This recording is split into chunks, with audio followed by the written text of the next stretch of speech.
tara mag-on na lang tayo. Sabi ko, bakit? Sabi niya, para magkikiss tayo.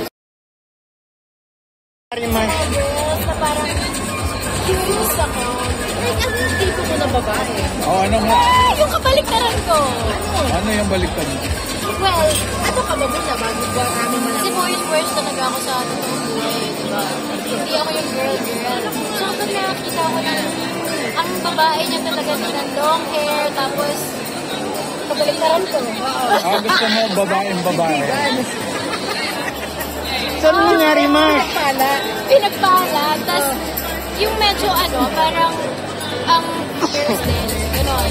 Yung type ko, foxy, parang gano'n. Attracted ka lang naman. Wala ka naman move. Ginagawa. Attracted ka lang, pero hindi ka naman naniligaw o wala pa ako dun sa face niya. Pero paano yun?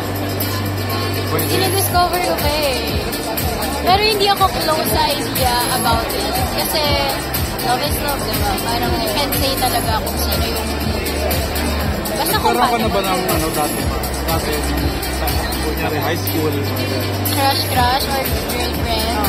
Crush? Oh, Meron. Crush, meron. Pero walang naligo. Kasi all girls ako dati. Ha? Yung grade school. Pero walang naligo sa'yo. Pero bata pa kasi kami noon. Hindi, sabi ko ayoko. Natakot ako eh. Kasi sabi niya parang, tara mag-on na lang tayo. Sabi ko, bakit?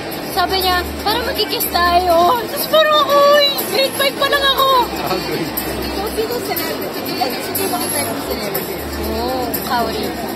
Yung babae. Si Bianca. Bianca. Yun yung kabaliktaran. Oo. Bianca Subel? Ikaw rin babae. Oo, si Kauri girl. Pero kaya niya rin mag-boyish eh. Pero ang attractive kasi ni Kauri, especially now. Diba? Ang ganda-ganda na ngayon. Anong body part ang gusto mo para? Kahit face niya?